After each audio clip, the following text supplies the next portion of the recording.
My name is Baroness Kennedy, and I am a barrister, a King's Counsel here in the United Kingdom.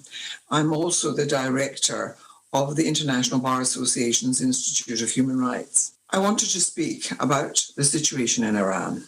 I have been to Iran. It's the most beautiful country. It is full of the most wonderful people. And it fills me with sadness to see what is happening there.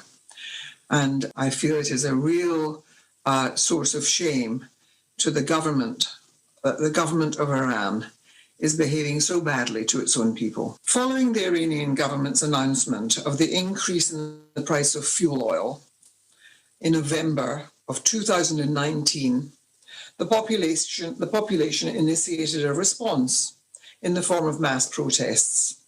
The reaction demonstrated the Iranian people's interest in entering into the public debate about the situation, and they were demonstrating their frustration with the government's measures and their concern over the consequences of those measures. Unfortunately, despite political rights to peaceful assembly and protest being guaranteed by Article 27 of the Constitution of Iran, and various international treaties ratified by the Iranian government, the state response was severely violent. The security forces acted over 5 days to clear the streets and quell the protests. They used both lethal and non-lethal force against civilians. 55 witnesses, including protesters and the relatives of protesters and bystanders, individuals who have been subjected to arbitrary arrest and detention and torture, as well as unfair trials. There were healthcare workers gave evidence, former security and judicial officials were heard, and the panel also heard from expert witnesses.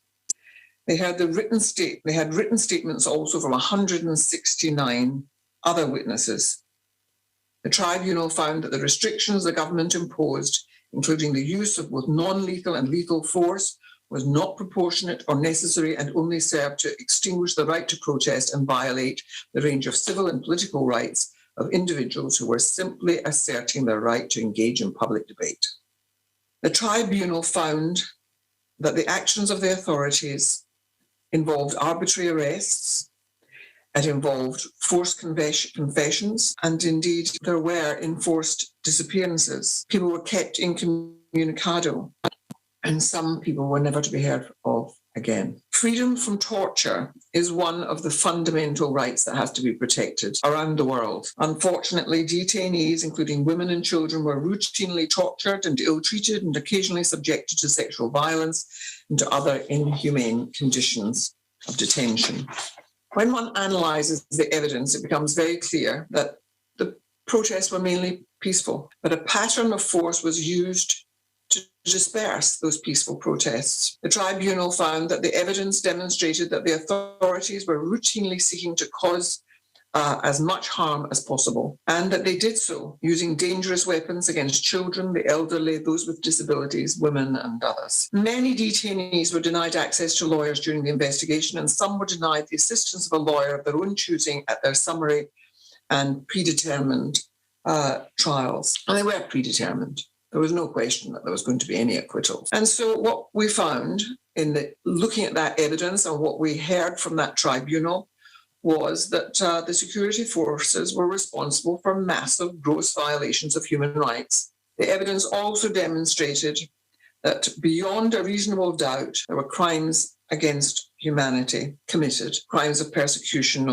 on political grounds committed by the state of Iran. And again, just now, I'm afraid it augured what has followed. We again are having protests where after the death of a young woman, Mahsa Amini, on the 16th of September of this year, people took to the streets to protest because it was quite clear that her body showed signs that she was ill-treated in custody. She was arrested because it was said that her headscarf was not properly covering her. That young woman died as a result of her treatment in custody. And people have taken to the streets protesting the behavior of the security forces. And they now, in turn, are being ill-treated. We have had a death toll as of the 24th of September 4 days ago of at least 30 people.